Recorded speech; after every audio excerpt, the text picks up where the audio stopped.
What are you going to do to enable yourself to become equal to your circumstance? Well, you can't go, okay, I'm equal, you know, and then he goes, no, you're not, no, you're not, no, you're not, no, you're not. And for every action, there's a reaction, right?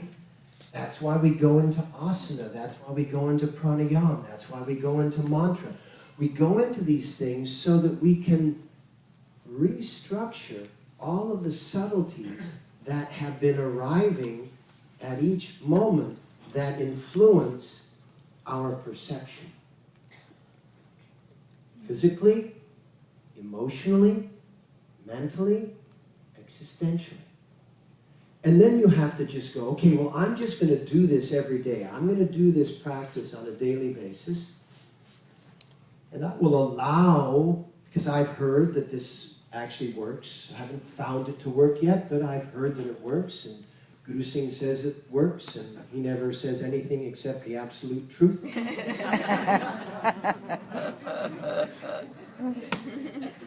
What else can I say but the truth, right? It works. But it works so indirectly. Because the moment you go directly, what's it going to do? It's going to push back. So it's like the master of Aikido. It's like, what do they say about not taking a sword in the forehead? Don't allow the forehead to be where the sword is.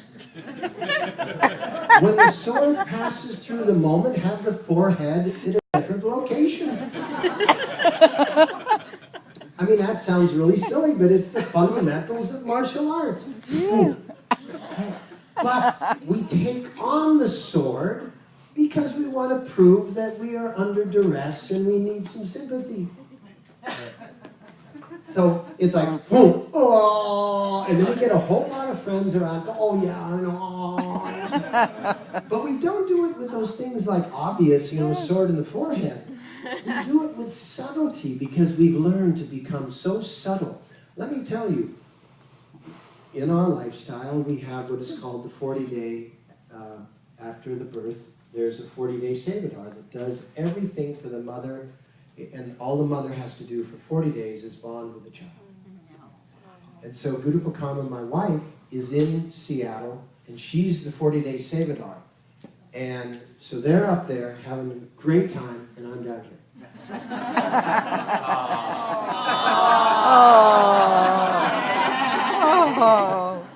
I'm 69 years old, and I've been doing this all my life.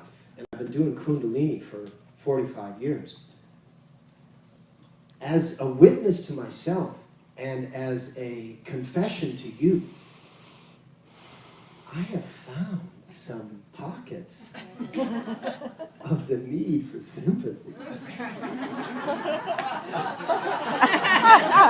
Which blew my theory of perfection.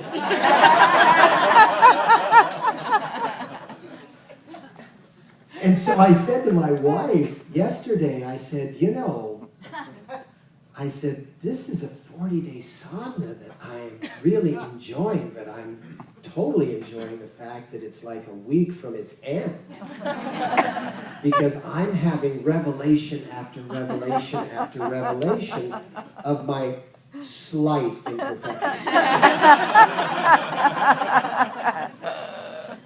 Perfect doesn't mean flawless. Exactly. Wow, I'll tell you, it has been such a growth cycle. I am indebted to that little child for stealing my wife.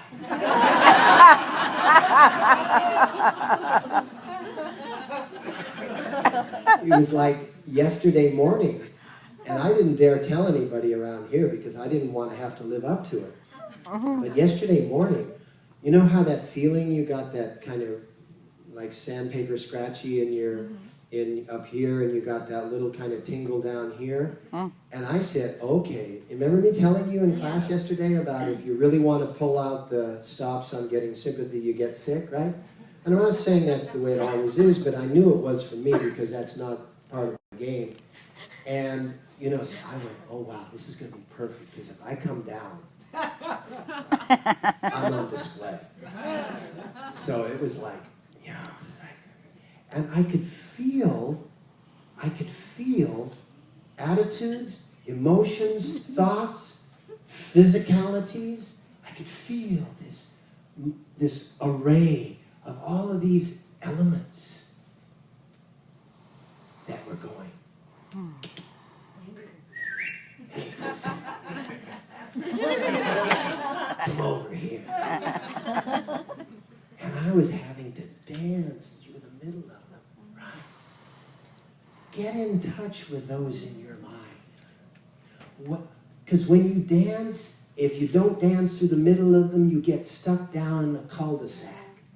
And then you're down that cul-de-sac, and all of a sudden, you're sick, or you're overwhelmed, or you're sad, or you're depressed, or, whatever the outcome is, whether it's physical, emotional, or mental. But you have to notice those things along the way. And it can't be like, what's Guru Singh doing? Oh, he's just not getting sick, You can't be like this jerky guy, like going through times.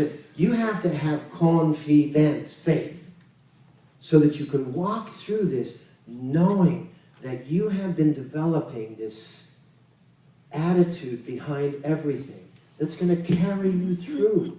And then you have to deal with some of the components that are in each circumstance. That allows you to master your world. And one of the things that helps us to get through that is the kinds of asanas that we'll be doing this morning, the kinds of mantras that we'll be doing this morning, the kinds of pranayams that we'll be doing this morning. Because what these do is these get our physical bodies and our emotional bodies and our mental bodies so tuned in that the attitude that rides them, that occupies them, which is the you, can use those. You've got a great car that can get you from point A to point B. You've got the body, the emotional body, the mental body that can get you through point A, point B, point C, point D. That's why you want to have a daily practice. That's why you want to become a master.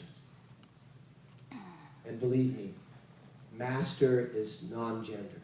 It's not a master and a mistress. Is that ever a trap? Well, I'm a mistress of Kundalini. Really? It's non-gender. Whether you're male or female, you're a master of Kundalini. Right? That's why you want to become a master of Kundalini. And believe me, that is your destiny. Is that clear? Yes. Did this make sense? Yes. Does this apply to you? Yes. Sure. Can you see where you can use these subtle awarenesses and actually guide you and guide that which you are engaged with? Yes. Whether it's homeschooling your children or working in a law firm or teaching a class at an elementary school or teaching yoga or just conversing with human beings here and there, or running your agency, or whatever it is, you're always dealing with those personas. But you have to also understand that each dealing is part of your equation. That persona displaying that aspect is there for you in that moment. And you're equal to that. You're capable of working with that. So don't put it up here and make it look overwhelming, and don't put it down here and make it look insignificant. Put it right here, create that balance, and allow it to carry you forward to the next encounter, and then forward to the next, and forward to the next. Good idea? Excellent. So just come sitting, and we'll be doing yoga that doesn't take a whole lot of room because you're